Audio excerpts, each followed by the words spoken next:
All right, we is live. Yo, Quinisha, thank you for coming through to the QVC archives today. How are It you was my doing? pleasure. How you I'm doing well. I'm doing well. Thanks for having me. I Oh, told no you, problem. I think what you're doing with Career Black Creatives is amazing, and I just can't wait to see what evolves out of this space. So Oh, hats off to you. I appreciate it. So tell us a little bit about yourself, pronouns that you go by, your sign, and where are you from originally? Ah man, so this whole pronoun situation, I just really figured out what that was not too long ago. So not really married to it, just like I'm Quenisha. Okay, cool. I guess that you can call me Quenisha. That's cool with me. And I guess she and her. I guess we could do Okay, that. Yeah. okay. But Quenisha is I just prefer that. So my sign, I am a Capricorn through and through. Yes. January 13th, I am everything about the goat. The goat is me. I am goat. Yes. Take that exactly how I said it too. Okay. Uh, I am originally from Rochester, New York, but I feel like I am a child of the earth, student of the world. So that's why you won't find me there. Hmm. Yeah, Wow. That Capricorn. Yes. Now yeah, it all makes sense now. yeah. I am that. Word. So let's talk about the point of no return. Okay. So NYE, New Year's Eve, for those that don't know what NYE is, 2016, you took a one-way flight to Shanghai. You Yep. started your journey of unlearning, learning and affirming. I took this from the QVC forums if anybody's trying to figure out what this is about. Talk to us about that. What was the process like? What was going through your mind at the time? Like, just kind of set that scene. Well, I mean, so to really get background on why I ultimately gave away everything and hopped a one-way flight to basically the other side of the earth. Right. Um, I just actually put a video out a couple of days ago, and it's called "One Year Ago Today I Almost Died," and that is that that, and then the next video that came out was what I learned from the two worst days of my life. And the crazy thing was on June 29th, 2016, I almost died. On July 1st, 2015, my mom's eldest sister, my aunt, did die. Hmm. And it was unexpected. It was the middle of the day. It was heart wrenching. It was awful. It was the thing that I think it was one of the most pivotal days in my life. That was one. And then the day I almost died was definitely the next. And so I think this getting to January 31st had everything to do with the July 1st, 2015.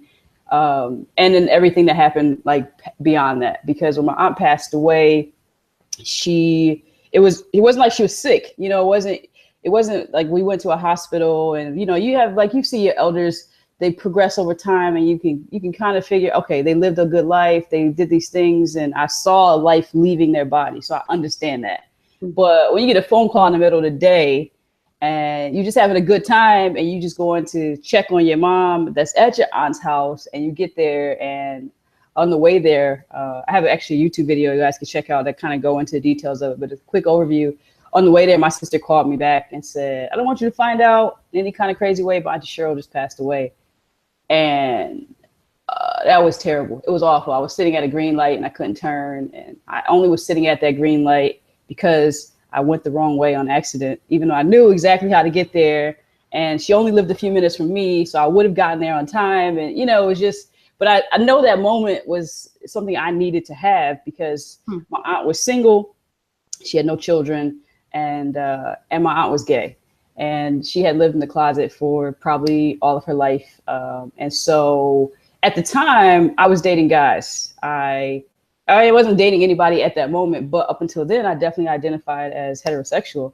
And I didn't really think anything about it. I feel like everybody else around me had these concepts or ideas about my sexuality. And I'm like, bruh, if I was having as much sex as y'all think I'm having, my life would be very different. I promise you, I am a Capricorn. Work is life. Like, I'm out here climbing mountains. I'm not thinking about any of that. So, when that happened, when my aunt passed away, that's when I realized I had to figure this out. I had to give myself the opportunity to figure out if I like girls, if I like boys, and by that I mean like adult Yeah, men, women, I I know just what say you girls, mean. but Yeah, I don't want no kind of gray areas. yeah, yeah. Clarity. I got you. I got you. Saying exactly. So yeah, so in that moment, it was like I felt like I saw the end of my life, like a preview of it, and if I didn't take time, like to figure out what I was doing. And so that was like a year of just like turmoil, because I mean now you have mourning and you have like this loss that you just experienced, but also now you have to face a part of yourself that you haven't. And then in there was also, you know, you start to I didn't get over my aunt's loss in the way that I had in the past other people. And so I promised myself if I had really struggled with it after a certain point that I would go to therapy and get some tools around it. And so I went to therapy, and therapy was the best decision for me at that time because it gave me a place to talk out about things and realize that I was really the death of her death was also kind of the death of a part of me too, you know, and then there was like this new area, like this birthing, but I think I was really kind of afraid of it because my family's super religious, and you know, there was a lot of in my mind at the time, I was handling all the details of my aunt's funeral. So I had never been more close to my family, and I have a really big family. And so in my mind, you know, I know they're seeing me this one way because everybody's telling me how much they love me and how grateful they are for me and, you know, all these things. And in my head, I'm like, but if I end up liking girls, then do I lose all of this because of that? And then I had to ask myself, but what matters to you more, your peace of mind and happiness, or this, you know, your family, the possibility of family, because, you know, there's no guarantees even with that. And so it was a lot to process in a short period of time on the heels of this unexpected loss. Right. So, yeah, so I spent some time trying to figure that out. And then I met this girl, and I was like, it was like this whole process. And then I realized, yeah, definitely, that is definitely my lane right there. Yeah, it was like, you know, in Lion King, when Simba and Scar are fighting, and then you think Simba lost, and then he come out the fire. It was like, yeah, that's what this is. Okay, that's what I've been missing. It was, yeah. So I was like, okay, I understand why people like this so much. I get it now. Yeah. So that happened, and then and it was great, and there was some months of like just really good stuff, and then, but I still my whole life, my overall life, you know, I still didn't know I still didn't know what I wanted, you know, like I still wasn't even comfortable with the fact that I wanted that, you know, and so then I went to Kenya, to Nairobi, and I was literally this is no lie, I was literally where Pride Mountain is, like from Lion King. And I was sick. I got so sick in Kenya, but there is where I wrote down what a successful life looks like for me. And when I got back, I was still sick. I was sick for a long time. And then I had like one good week, and then like some weeks went by. I just started having hives every single day. I had never had hives in my life, ever before. And I had them every day. I would go to the doctor, to specialists, emergency, all the above. And then June, or what was that? The 29th, yeah. June 29th, I woke up and my whole face was looking like Hitch. Actually, I'll show you a picture. And I didn't want to get out of bed. I was like feeling really tired. And so I just took a picture because I felt weird, but I didn't know what was up. So this was what I woke up looking like. Oh, yeah.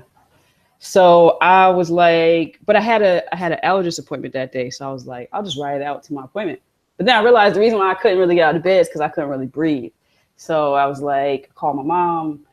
And ended up going to emergency critical care. That was like the day I definitely almost died. And I realized the question I'd asked myself a year prior, or 363 days prior, was like, if I got to the end, will I be able to say that I lived a successful life? And will people around me be able to say I lived a successful life? And 363 days later, the answer was still no. I had done nothing different than before. And so if I were to die, my life was for what? You know, and so that was enough for me. that happened. I had some responsibilities and obligations I needed to fulfill in terms of like being in Rochester or whatever. But I knew then that I had to do something different. At first I thought I was going to be DC. Then I thought it was LA. Then I realized I would just be doing that because I had done it before at a different time in my life and trying to prove something to myself. But that still wasn't what I wanted. And I still really didn't know anything that I wanted. I was just like, yeah, I got to go. Like, I don't want to maintain all this stuff I have going on in my life. The relationships that I have in my life, I don't even know where they fit. I don't even know who I am. And I don't feel I can really truly figure that out in the shadows of everything else that's going on. And I'm living a life I don't identify or recognize. And I don't want that. And I don't have to have that. So, yeah, I got a plane ticket and flew to Shanghai and to Bangkok and then Chiang Mai. And I had no idea if I was going to even be able to get into the country or anything. I still don't have plans. I didn't have plans then and I don't have plans now. So I just been, I got away. That was the best decision I ever made. Still was the best decision I ever made, for sure. That takes a lot of courage to do. No, it takes really hating your life. I don't know. People say, oh, you're so bold, you're so courageous. That's not what I felt in those moments. I can tell you that. I felt like at some point, like I didn't tell many people I was leaving. And the reason I didn't tell people I was leaving is because what I now know is very true is people will cast their inabilities on you. And even though you may be able to say, no, like it'll be fine. You know, you may have a response to it. You still internalize their doubts and their fears. Yes, and the night before I was supposed to leave, I just laid in bed. I was just tormented. I swore I had brain cancer. I was like, I had a knot in the back of my head. Like it was just crazy. Like all these crazy thoughts. And I talked to one of my friends and she was like, you don't get on that plane and go. And I was like, yeah, she's right. Like, I mean, if I go home or what's home, I have to start over anyways. I gave away my dog, my car, all my clothes. I literally this and a pair of jeans was the only, because I was allergic to all my clothes, my apartment, everything made me sick. So I left with one backpack. And so if I would have been back to Rochester, I'm gonna go to everybody's house that I gave all my stuff to, like, hey, can I get that table? Can I get those chairs? Can I get those jeans and my blazer? Like, no. So yeah, I pulled my own safety net from underneath me. It was the best thing I ever did for myself. For sure. Yeah. Wow. Yep. Wow. Yeah. Not too many people can say that they can do that though. You know what I mean? That's wow. We gonna get to it. Okay. So from the Facebook post you did on June 5th that reads, 9 more days in Thailand. And after 6 months, here's what happened and here's what I've learned. For those of us who haven't read that post, tell us some of the things that you learned. And I also want to touch on the article about internal resistance is also redirection, which is the beauty of having no plan and strategy. Let's talk about that. Let's see. Wait, I got to actually pull that up to see what I learned. Yes. Let's see. I feel like, because like lessons be coming at you, and I feel like since then I've probably learned even more things.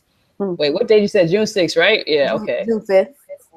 Yeah, okay. So the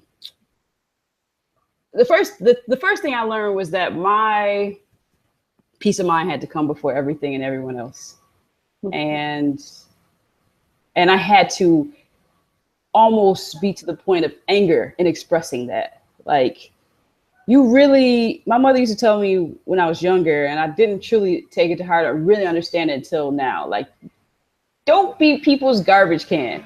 Like, don't allow people to, like, what I think she was saying and what I now know, I think maybe be two different things, but it's still very similar. Don't allow people to throw their insecurities and their fears and their perceptions and their inabilities that they create for themselves, because we truly don't have any. We create these ideas and concepts of boundaries and limitations and how far we can go and what we can achieve. We create those ourselves, and then we buy into them. So when you say to someone, I'm going to do this, and they be like, oh, I couldn't do that. Or, oh, you crazy for that. So, all these things. Like, again, if you can say to them, no, like, of course, but in your mind, you still heard what they said. And so that you said to another person, they say something very similar. I've learned that I had to completely be very particular about who's in my circle at this point in my life. Mm-hmm. If you cannot affirm who I am and the space that I am in and big me up, I have no time for you, because I don't need fear. It is literally not, it serves no purpose for me. None. I've learned how to trust myself. So I know, okay, I know not to go down a dark, I can't even say that because in Vietnam, I went down all sorts of dark alleys. But you know what I'm saying? Like you know your instincts and things. But I'm not about to hear, if somebody's telling me that they're afraid to get on an airplane, we don't have a conversation to have. Mm-hmm. Here's another thing, because all they're going to say is, oh, turbulence and all these things. All I can do is fly in airplanes. I'm not going to take a boat, and if I do, I'll probably die. You know what I'm saying? So it's like, I'm going to listen to your fears for what? They serve no purpose. So the first thing I learned was that my peace of mind had to come above everyone else's. And the way that really started to come into play is that I was 12, 11 hours ahead of people. Mm-hmm. And so it's you almost feel a sense of responsibility, check on your friends, check on your family, whatever. But then you realize, like, no, you really have to check on you. You have to spend time with your voices. And like, I started having everyday, daily mantras, observations and affirmations. And I sit down and I talk to myself, and people will tell you that you're crazy to do it. But the thing is that the voice that you need to hear in the toughest times is your own. And if you haven't spent time with yourself developing that, then when that time comes, you ain't gonna know what to do. So if you haven't spent time bigging yourself up and affirming yourself, you won't trust that voice. Mm-hmm. So you can be reaching out to other people who have their own inabilities and limitations that they've cast on themselves and asking them for all you're asking for is affirmation. But because they don't believe that they are possible or capable of doing these things, they cannot see that you could do it. So you have to sit down and affirm things in your life that don't make sense at that moment. Because the reason why I was able to do what I did is because there were times like when I sat down in Nairobi and said, this is what I want to do. This is what a successful life looks like for me. It didn't make sense. I really thought I was dying in Nairobi. I was really, really sick. I didn't have any idea what I was doing in my life, but I still sat down and wrote it down. And yeah, I didn't take action on it month 3 or whatever, but life happens and you'll figure it out. So it's like, it's difficult to separate yourself when you constantly are around people. But when you have the gift of 12-hour time difference, and I didn't have a SIM card for my phone, you start to be able to create necessary boundaries for yourself.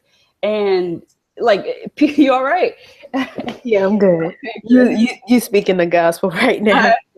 All right. So yeah, you start to create necessary boundaries that you would feel guilty for doing if you were around people. When I was in Thailand, if people couldn't reach me, they just couldn't reach me. Mm-hmm. Like if I wasn't I'm an 80s baby. So there was a time where people were inaccessible for a period of time in the day. Right now, it's like, you saw I called your phone, you get attitude, somebody, like, I needed time for myself. I didn't have to explain that anymore. You know what I'm saying? Like, I reached out to people when it was healthy for me. It's not about being selfish. It was when it was healthy for me. And if it was not healthy and it didn't affirm me, then I didn't reach out to those people. So there are friendships that I, a year ago, would not have believed would not be in my life. And it's not because they are bad people. That was not a healthy situation for me right now. And in many cases, I don't believe that I was a healthy situation for them right now. So so that's something else.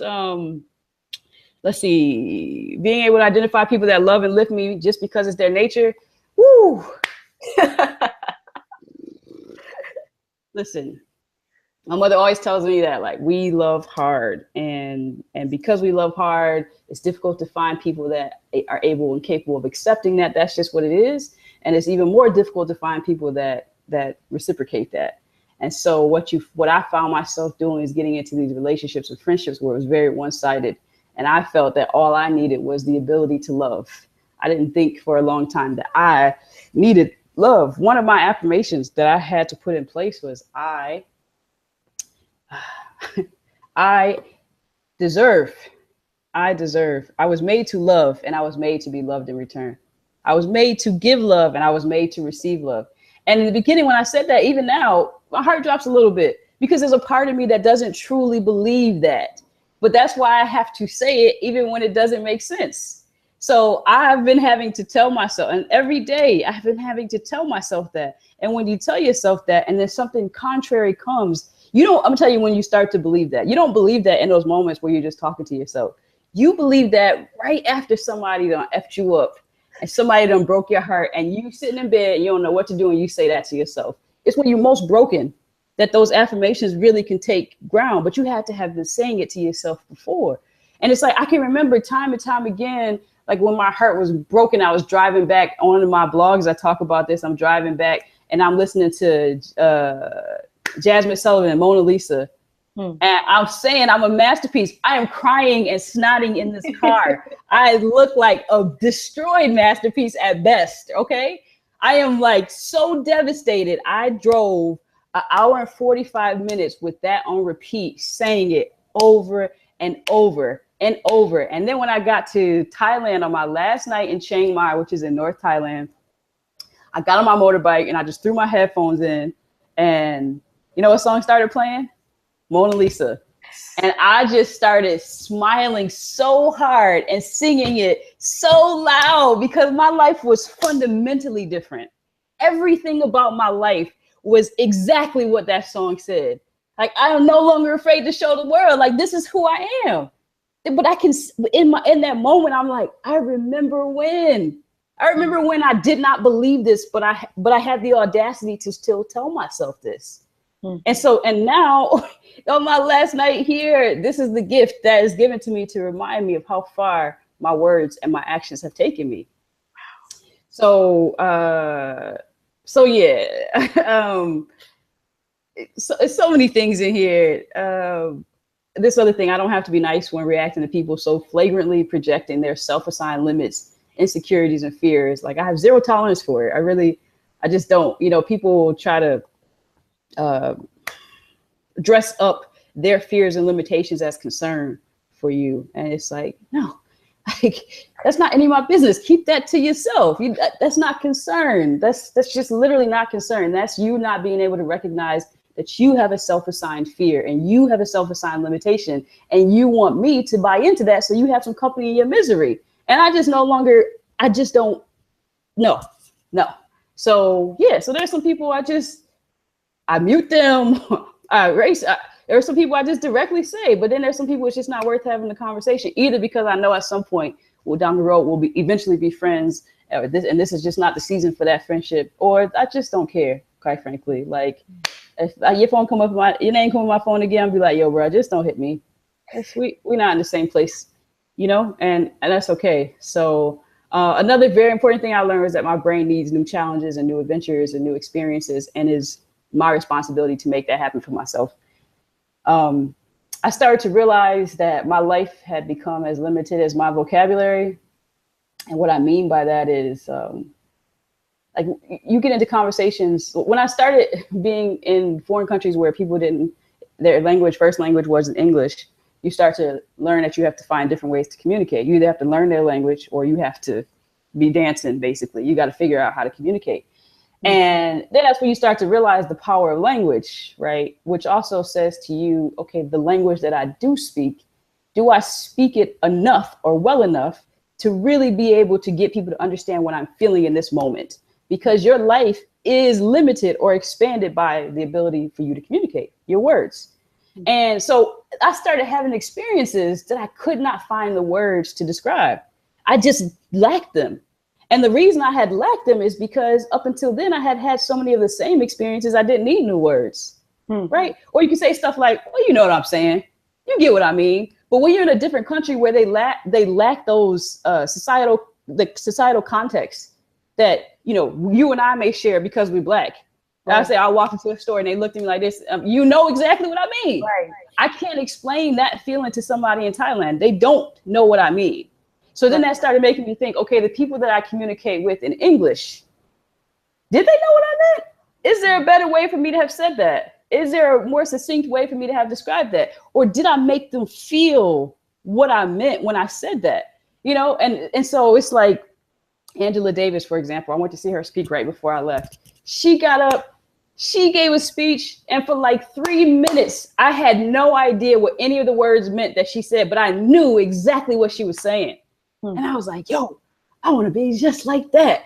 Like her hold of language, like the way she bends words to bring you into the experience was just like a breath of fresh air. I'm like, I have no idea what those, I've never heard those words before, but I know exactly what she meant.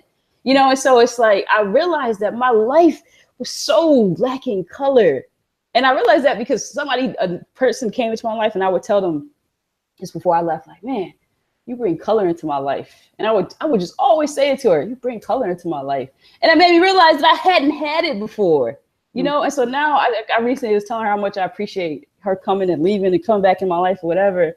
And that now that color that she made me aware exists, I have it every day because it became a necessity for me. You know, like we started to be when you start to be exposed to different things, then you start to realize what's out there.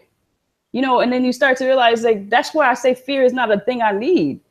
I just don't. Like, people talk to me about, oh, don't go to this place. Don't go to this place. I'm like, you niggas are literally marching every week, negotiating your humanity every week. And you're telling me I should fear these other countries where I literally have white privilege. Literally. I literally have white privilege all around this world. But you want me to come back to a place that won't recognize my existence as necessary.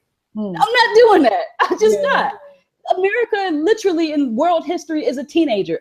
Everywhere else in the world is an adult. It is the youngest country, and it is the youngest country. I'm gonna come back to this developing society, socially, country where I don't matter. Like we literally have to chant that my life matters. I don't have to do that when I go to these countries. I open my mouth and they want to give me stuff because I speak English. That's in English-speaking countries. Even more so in non-English-speaking countries. But you want me to come back to a place where I could drive down the street and someone can shoot me in my head simply because I drove down the street? Right. You want me to fear these other countries that literally open their doors to me, literally, and lay out the red carpet. And this is what I'm talking about, self-assigned fear and perception. And these concepts that we buy into about what life should be or what it should look like, when it's literally all that you've ever lived. And I just got to a place where I realized, like, the world will tell you who you are. And if you make this mistake of believing them, you will be miserable. So I wanted to get out into the world and figure that out, figure out who I am, figure out what this world is. And I can tell you it's very different than anything that you probably imagined, for better and for worse. For sure. I can tell you terrible stuff I've experienced or seen. I can tell you amazing things that I've seen. That's just how it goes. But I don't have to run around talking about my life matters. I don't have to do that. I get to just exist. I don't have to. I've seen love that I would be a part of, and people are not having to say it's a revolution. I don't want my love to have to be a revolution. I don't want my existence to be a revolution. I don't want to have to raise civil rights icons. I want my children to grow up around other Black children and they just get to be free. And they don't even have to be concerned with if they're going to be living under the white gaze or any of these things. And I've seen that happen. So I know it's possible. Except y'all want me to come back to America where I've seen that it's just not. So yeah. Wow. Wow. This is really, this is very healing for me. I don't know how it's going to feel. And I honestly don't care how it's going to feel to people at this point, but this is like my mind right now is just like, yes. Oh, that's great. Oh, that's great. Yes.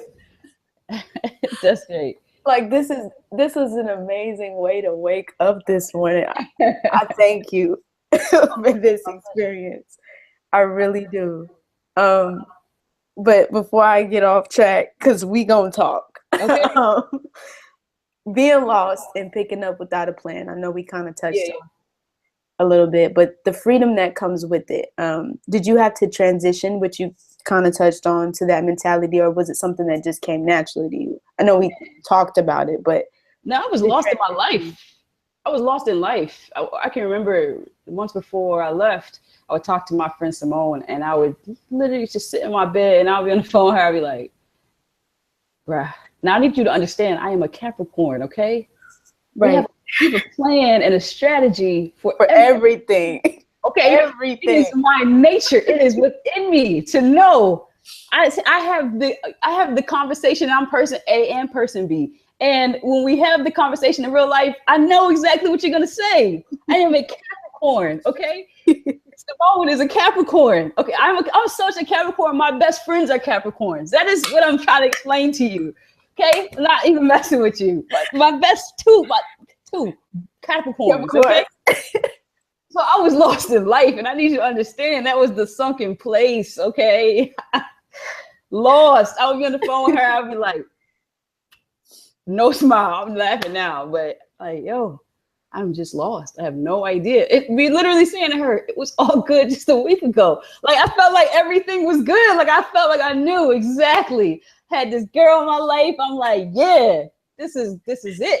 I had like businesses going good. You know what I'm saying? Like, yeah, I got this big fat loft. I had a dog, I had a car. I had the most I'd ever acquired in my life. I'm telling you, like, my credit score was the best it had been in my life. Things were great.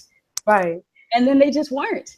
And then I was just very, very lost. And so this whole transition of being lost, that was my existence for months before I left.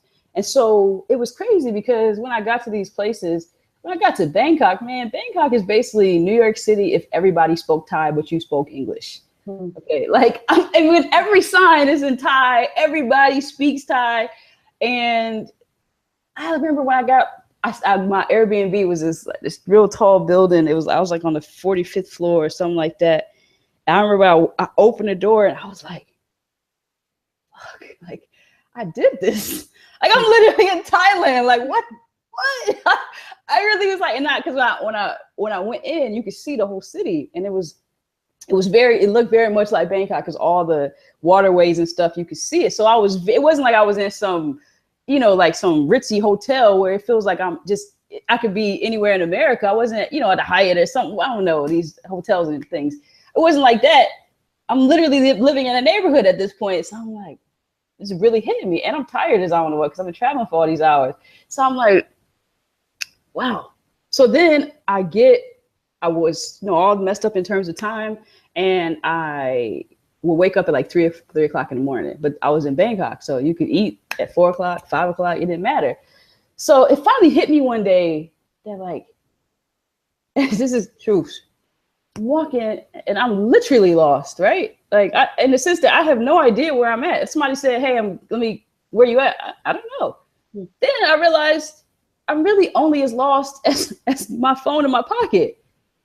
Like, I could pull out my phone and pull out a Google map and I would know where I'm at, but it doesn't really change anything. I just know where I'm at, but I'm still but I'm not actually lost. Like, there's a meaning or a purpose to this place that I'm at.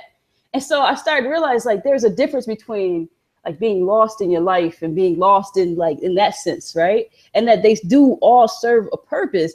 And it was so, in a sense, it was a process for me, that all that stuff that happened to get me away. Then I started to see, like, I didn't need everything to make sense. I didn't have to be so in control. Like, there's so much beauty in just experiencing. And I had like little glimpse into that was a part of me that I hadn't really dealt with, because I would see people that identified as free spirits, and I used to be so envious of them. Like, man, that looks so fun. Like, you can just wake up and just do anything with your life. You don't have a plan. You don't have a schedule, a calendar. Like, that looks interesting. And then when I went to Toronto some point, and I went to see Beyonce. She killed. She was so good. I was sitting in the front, like on the ground. And she was actually I was standing. She was so good. I had to sit down and just take it in for a moment. I'm like, good God, this is perfection. Like, this is what hard work looks like. You could tell that, like, it's not just about what she did on the stage, all the preparation that she had to do. And just like, I was just like, as a creative, it was life. It was like, if this is what heaven is, I have to live right. So I had made a video before her show. And then, of course, I saw her show and I was just like, this is not it at all. Like, I got to do this again. I told my friend, I'm like, yo, I'm just going to just drive around and put a camera up and record it. And that was really my first glimpse, I think, at this concept of like just freely just doing something. And I made this video, and that was the most I felt like myself in a long time, you know. And so it was just called an adventure day, where I just, no GPS, nothing. I just drove around and I had like the dopest experiences in Toronto. And then I've since done that in Vietnam, and I've done it in Thailand, and I've done it here. I've done it everywhere. So yeah, it was like I felt like I learned that I felt so lost because I thought I needed to know what was next. Like, I thought it was necessary for me to always have this big picture in my life. And I still struggle with it a little bit at times. Like, there's so much freedom in this thing that I'm experiencing that sometimes you get convinced that this can't be life. Then you realize, no, this is literally my life. This is literally my life. And that is okay. Like, you don't have to do the work to get back to that other life that you literally hated. Like, it's okay to live like this, you know? And I've had to tell myself that planning shapes the contours of my life.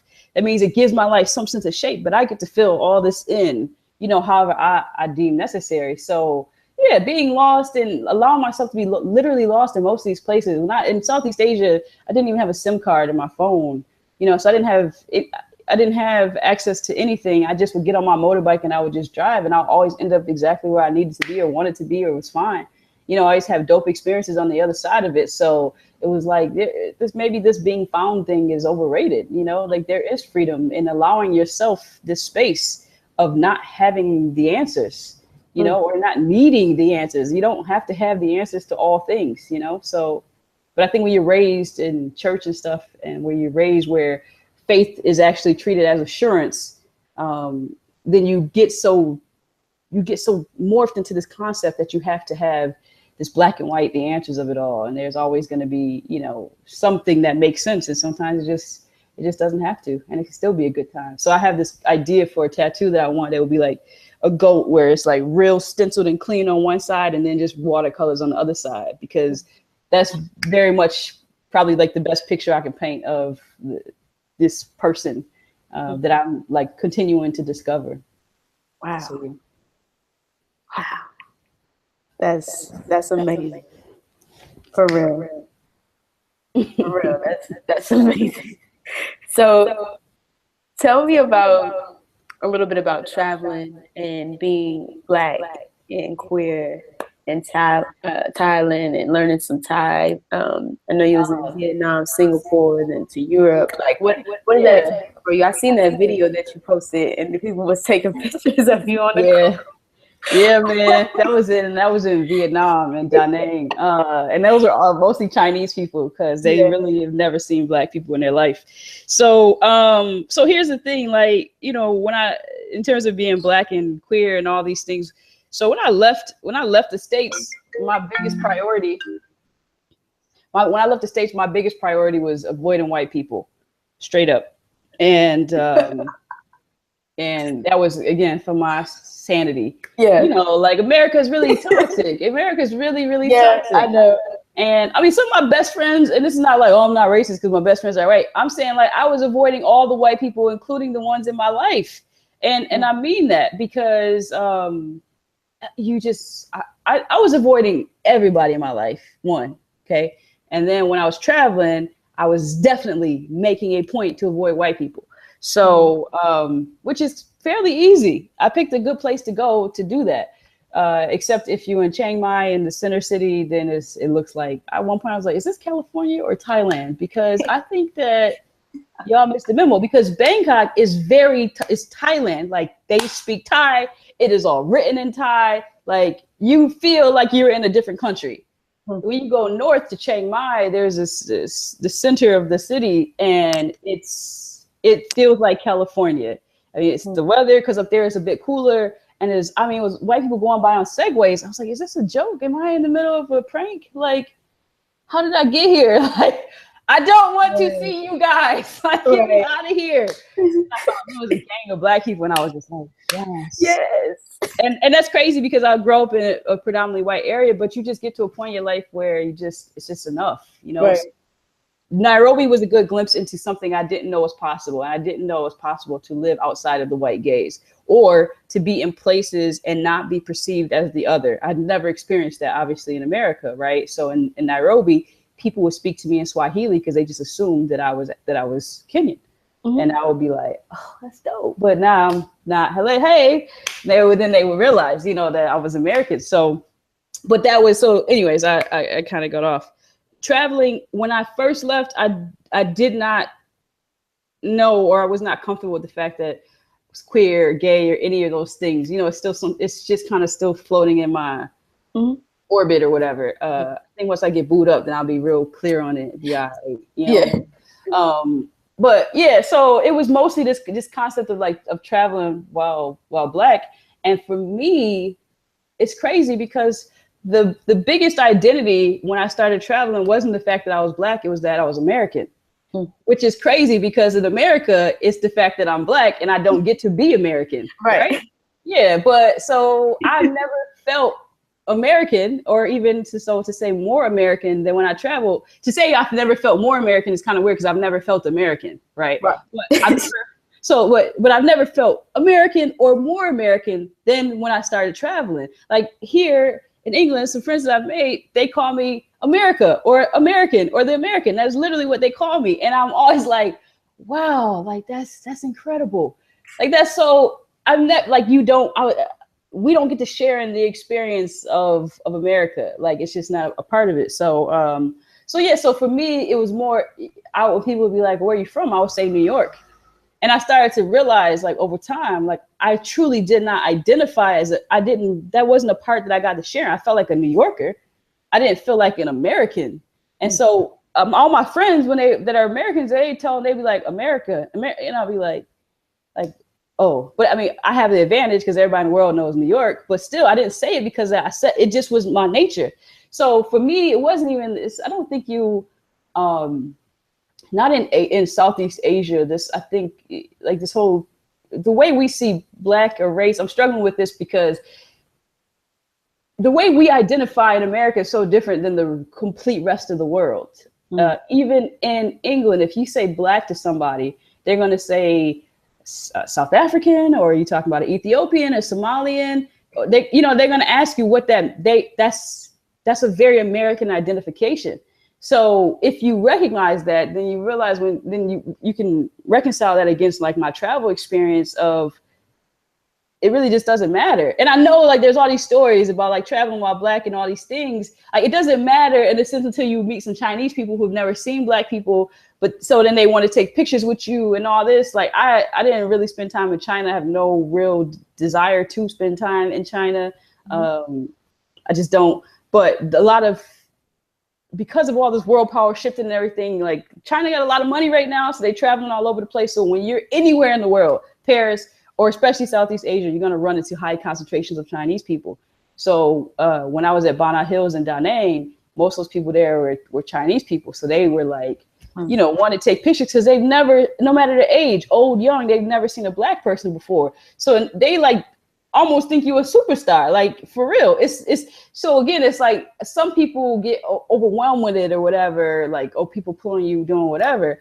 But plenty of times for me, and I'm not trying to take away from anyone else's experience, but for me, and again, I don't really do the tourist thing when I travel. I happen to go to this place that day, but for the most part, I live in the neighborhoods that the average person lives in. So for me, I realized that most of these people see white people the same way Black people see them, as predators. For real. Yeah. They do. So there's like this kind of this bond that you and I would naturally share. The same holds true with somebody that's from Thailand or Vietnam, or when you get under the surface of it, you the homie basically right off the bat, So there's that, and then the culture, Black culture has permeated so much of the world that it's not this whole like back in the day was like, oh, you thugs and gangsters and hip. It's not that. Like they get the culture, like they want the culture. So I'm telling you, this is what white privilege is. I'm telling you, I'm not messing around. Like, Black people, if you want to experience white privilege, get out. Yeah. Get out. Because you being Black, you being American, you speaking English, Western English, those are commodities, I promise you. And what you in America, what they tell you about yourself and how the world will see you is wrong. It is absolutely wrong. The world will receive you and celebrate you in ways that you cannot even imagine. I'm telling you, people have literally opened their doors, bought stuff for me, given stuff to me, fed me, done all the above, simply because I speak English. Hmm. So you know how you've been around and white folks will tell you that you don't speak proper, you don't whatever, all these things. Right. Nah, man. They love it out there. They do. They do. They ask you like it's not. It's I'm telling you, it's yeah. They're gonna ask you about your hair or whatever, but it's a genuine curiosity. Mhm. You know, I know like you see stories and about like people being treated poorly, and I know I'm sure it happens. I'll tell you this: the way they treat Africans and the way they treat Black Americans probably pretty different. Yeah. But you speaking English, you got privilege, bro. You got to get out there and experience it. Why that passport matters, telling you. But just get out the tourist areas for sure, because white people own those. So yeah. But yeah, I mean, I've learned a lot about communities, and the reason why I've been able to learn Thai is because these people have taken me in. You know, Thai is not an easy language at all, but you know, I have like different areas. I basically create family pretty quickly, and then it's dope. It's just it feels. That's why I always say I'm home no matter where I'm at. So, and this is crazy because I never feel home in America, right? And so again, this is where I can't have space for people's fears, because you literally live in fear your whole life. You will go and you will march. You have signs. You got T-shirts and all these things. I learned, we talk about the whole queer identification. Thailand is very, very ahead of the game in that regard, because they are one of the few countries that actually for a long time has identified third sex. So in terms of being transgender and things like that. But so everyone always talks about lady boys, right? In terms of Thailand, but what they don't understand when they talk about that, or the nuance that they lack when they talk about that, is that people get to be exactly who they are, and they get to be open with it. So there's no question. You know, this person is a lady boy, and they know they're a lady boy, and they will tell you. There's no fear of being that. You know, when someone is transitioning in America, they have to go through all these mental health checks and like, what was the trauma in your life and all this. Like, no, this person's like, listen, I don't feel like the body that I have.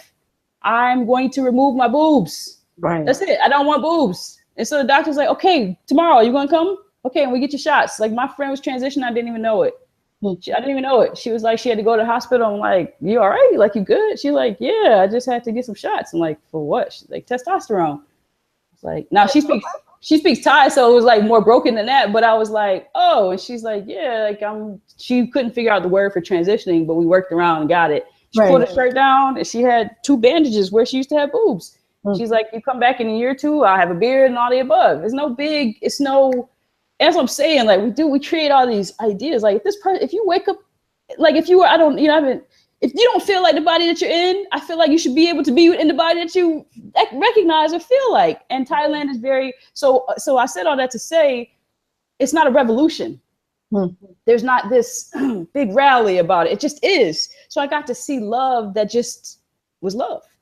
And I got to see people just live as ladyboys or live as transgender. It wasn't like, it wasn't this animosity around the fact that this person was comfortable being a ladyboy, or this person was comfortable transitioning, or this person was comfortable. So many gay women, like, and I mean, they be in relationships for 20 years from the time they be 12 years old and they've been with the same person. Very different in America, where women, you know, it's like dog years when lesbians are together. But yeah, so because I think it's just not, there's not stress around there, and it just is what it is. Right. Now, it's not necessarily the case in other Southeast Asian countries, but Thailand is very much ahead of the game. So it was really nice to see that, for sure. Absolutely. And women are king out there. Women are king in Thailand, man. I mean, everything's a commodity, including your body. And ladies, they run their money. Like, they have husbands and boyfriends plural, no matter what the age, they gets it. They do. So Yeah. I mean, it's not my lane, but hey, Yeah, absolutely. they get to do their thing. Get it how you live, G. Yeah, exactly. Do your thing, shorty. Do your thing. Get So it how you live. I feel that. That's nice. You know, like you said, just be you, be what it is. I wish it was, I mean, I wouldn't even say wish because in a sense it can be like that if you open with if your mind is open. But these days it is. It's like everything is a fucking march, a parade, you know, when it comes to just trying to be who the fuck you are. right. It's like, why do we have to go through the most? Why do we put ourselves in the position to go through the most? Because niggas don't, I mean, sorry, y'all. For real shit. Because people can't just get it together. Just fuck. But it's just, I mean, it's the country, man. It's just again, it's a teenager. In terms of world history, America's just a very young country. It just happens to be that because of slavery and the commerce created from that, we got to become this world power because of the money that was on the backs of free labor. So that put us at the top. But really, when you see all these other countries in these continents, complete continents, China was a third world country within our lifetime.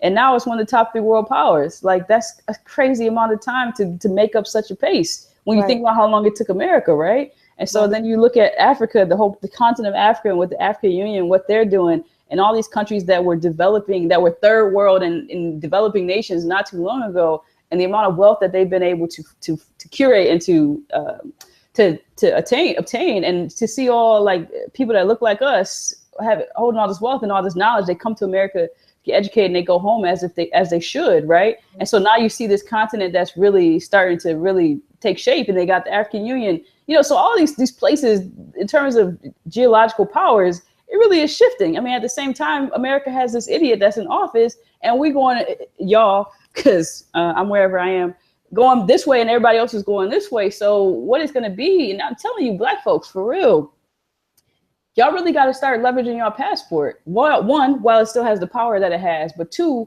because there's a lot of privilege that you don't get access to in America that you do. And I don't just mean that in the sense of people being excited about where you're at. I mean, like, you can't buy property in America, but you definitely can somewhere else in the world. If you're buying it somewhere else in the world where people are traveling to, now you have income that you wouldn't have access to in America. But the thing is, like, your money may not have power in America because you are a Black woman, but that dollar is strong, very strong in Thailand or in Cambodia or in any of these other places. And because you are American, you can definitely get credit over there. You may not be able to get it in America, but you can get it there. You can buy some property. You know what I'm saying? So you can take this money that you make in America. Why do you think people come open up a hair store, work for 3 months, and then they go back to the Middle East? Because they can make the amount of money to live off of for a year in the Middle East in 3 months working at a hair store. You can't do that living in America. You can't work at a hair store and live, right? Without any. So that's why you see these businesses coming in and out the hood, turning over like that, where it's always a new owner, because they can come there. The dollar was strong, has been strong. They on a different level of economics. They're taking this money and they're sending it home and they live in. And so Black folks, okay, maybe y'all need to. I already considered it.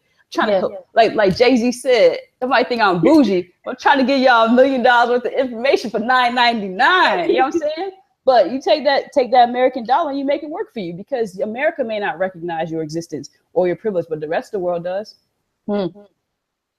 Wow, that's some real stuff to think about, though. For real, they know the game very well. To flip it like that.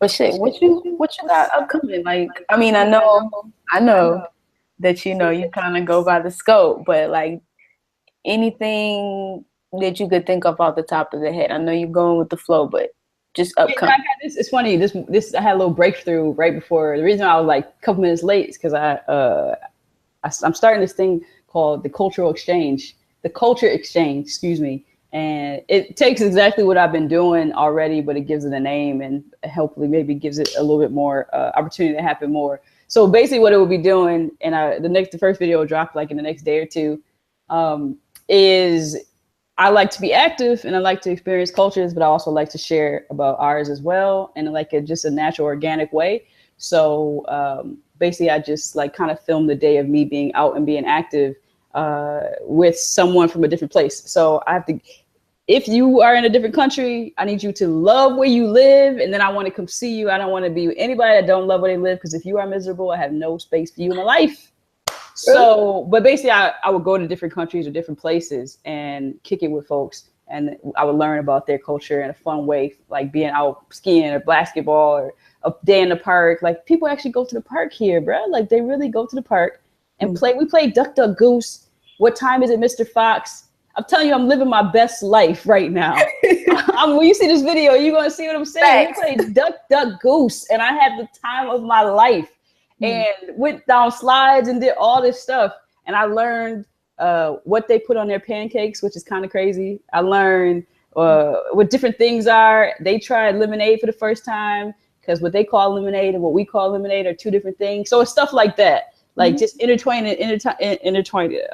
activities and learning culture. So the culture exchange is what it's going to be. Yeah. You said you dropping that tomorrow? Yeah, well, tomorrow I think is a holiday out there for y'all, so I'm trying to figure if that's going to be the best way to drop it, or you laughing over this, or the next day. I have to see, because I think there's going to be barbecuing and stuff. Yeah, so. All right, well, shoot, Quinisha, I appreciate you. You have anything else you want to add before I conclude this? Because, yeah, like, I'm excited to see what you got going on, and definitely keep me posted, keep us posted with what you got. Now y'all can just on Instagram, I'm Quinisha. I think you're gonna drop all my social stuff. Yeah. Oh, website Quinisha. I told you, like, I like to go by Quinisha, so I'm Quinisha everywhere. So yeah. Yeah, y'all can YouTube, we'll drop that in there. So you guys can just check it out. Follow me on Facebook, Instagram. Don't follow me on Twitter, because I just be looking at America like, what is wrong with y'all? Why are you doing this to yourself? You got Quinisha on Twitter too? Yeah, all of that. Yeah. All right. All right. We'll definitely keep in touch and hit you up. Let me go ahead and conclude this thing. Thank you so much for coming too. Oh, it's my pleasure, man. Yeah.